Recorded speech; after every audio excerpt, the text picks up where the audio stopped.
Балалар, біз ең алдымен сабағымызды бастамастан бұрын амандасып алайық, жақсы ма? Ол үшін бір-біріміздің көршілерімізбен қолдарымызды, яғни нас қосақтарымызды істейміз, түйістіреміз. Мысалы, мен көрсетемін, қалғанын жасаймыз. Кел, мен саған бүгін үшінші саусағымызды сәттілік төртінші қолымызды тілеймін және қолдарымызды қосамыз. Жарайсың, тағы да істеп қараймыз ба? Ал, бірге істейміз, Тоғжан. Бақтыбай, ал. Мен саған бүгін сәттілік тілеймін. Бүгін бала сендердің осы бүгінгі сабақта сендерге сәттілік тілеймін. Бегали. Ал, ендеше бар. Жоқ, тағы. Отбасымен байланысты, я бірақ қайсы айтамын. Отбасылық мерекелер болды балалар. Мен сіздерге үйге тапсырмаға қандай тапсырма бердім? Отбасылық мерекелерімізді суретпен салуға бердім. Мына жерде бірнеше балалар салған екен. Мен сабақтың соңында тексеріп, оны бағалаймын. Әзірге мына немізді қарайықшы, ойынымызды қарайықшы, ойын ойнайықшы. Қайталайық. Өткенімізді қайталайықшы. Я, жоқ, немесе білмеймін деп жауап береміз. Бегали, тұрамыз. Бақан істейді, сол жауапқа секіреді. Дұрыс болса қалады, қате болса бақан істейді, суға түсіп кетеді. Ал ендеше бастайық. Қалай бастасақ? 2, 0. Ал, наурыз мерекесі біздің жаңа жылымыз ба? Қарай, дұрыс екен? Дұрыс екен. Келесі, бесік той отбасылық мереке ме? Ал қарай, яны белгілеп қарай. Дұрыс екен. Келесі, мұғалімдер күні отбасылық мерекеге жата ма? Қазір қарай, кім жоқ деген? Дұрыс екен. Сонда мұғалімдер күні отбасылық мерекеге жатпайды екен. Ал сенің туған күнің бұл отбасылық мереке ме балалар? Себебі ол әр отбасында тойланады.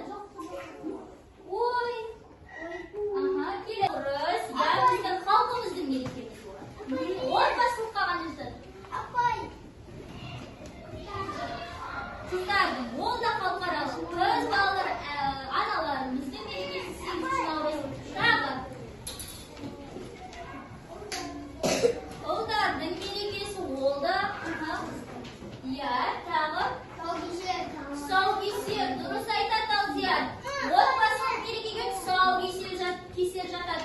Себебі біз кішкентай інілерімізді, сіңілерімізді үйдегілермен бірге тұсаукесерміз бе? Бұл тек өз отбасында болады, Дұрыс, тұсаукесер кезінде бір затты таңдау керек екен. Айта барсақ. Мен сіздерге бүгінгі сабақта кім жақсы салсады, сол балаларды осындай біз бір нәрсені көрген кезде оны бізге ұнайды немесе ұнамайды ғой, осындай жарайсың белгілерімен бағалап отырамын. Сосын бәріміз есептейміз соңында. Кім көп осындай жарайсың белгісін жинады екен? Түсінікті ме балалар? Окей. Ендеше балаларына суретке назар аударайықшы. Апай, суретте не көріпті? Кім айтады? Ал айта. Апа, biraz düşük suyun bağı var. Тағы кім айтады өз ойын? Амирған айта ғой. Айта ғой, не көріп тұрмыз суретте? Орнымыздан тұрамыз, Амирған.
кухняға. Иә. Ауыр пакеттер болса, ауыр сөмкелер болса, қапез мен анама апарысуға көмектесемін дейді екен. Ал Әлжайыр айта ғой, неме көмектесесің? Сен папаңа көмектесесің бе? Немесе мамаңа көмектесесің бе? Папаңа көмектесесің, не істейсің бе? Машина жөндеуге көмектесемін дейді бала. Қараңызшы, Әлжайыр қандай керемет айта ғой.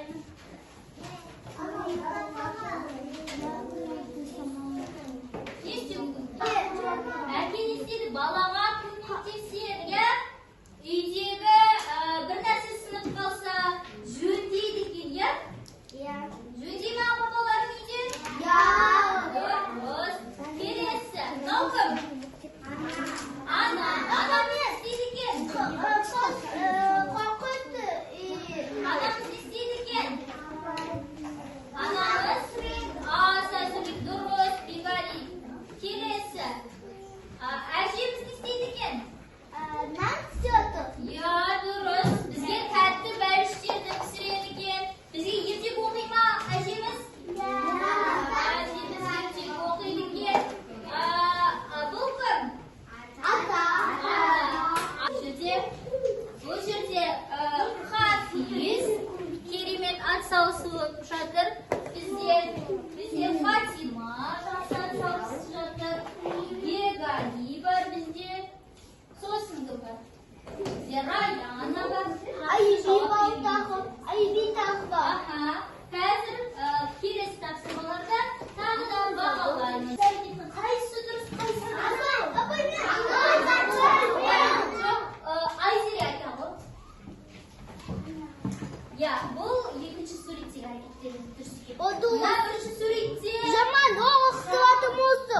иә, қоқысты үйінде тастап жатыр екен, иә? Үйде қоқыс тастайсыздар ма сіздер? Жоқ. Үйде қоқыс тастауға болмайды.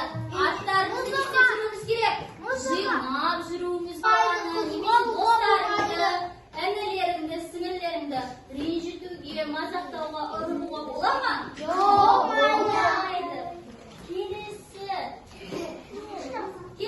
Қай суретте дұрыс, қай суретте бұрыс? Так, Айбана.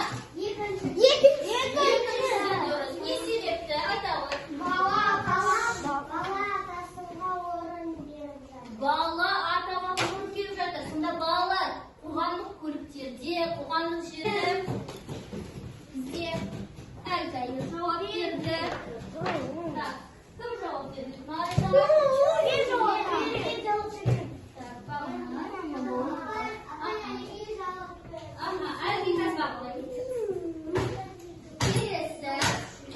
Әркім өзі жасайды. Бұл жерде сіздерге карточкалар беріледі. Бұл жерде кімнің әрекеті? Мысалы, қарындасым екеумізді сабаққа алып барады. Бұл кімнің әрекеті? Жазасың. Мысалы, атамның немесе әжемнің. Мысалы, тамақ пісіреді. Бұл кімнің әрекеті? Мама болса жазасың, мама деп. Осы жерге жақсы ма? Қай жерге? Түсіндіремін. Мен папа. Мен папа. Мен папа.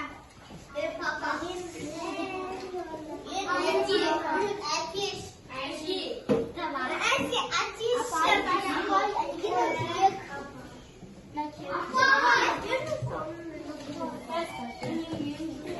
Әрқайсысына әртүрлі беремін. Кімнің әрекеті? Папаның, әженің әрекеті ма? Өз ақша табады. Яғни стрелкамен, сызықпен қосамыз әкені. Міне, сызықпен қосамыз. Ақша табады. Яғни кім? Әке. Әке деп жазамыз үстіне. Одан кейін төсек орнын жимай. Кім жинайды төсек орнын? Әке болса әке дейсің, іні болса іні дейсің. Сосын өзің болса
болатын. Иә, бүгін біз отбасы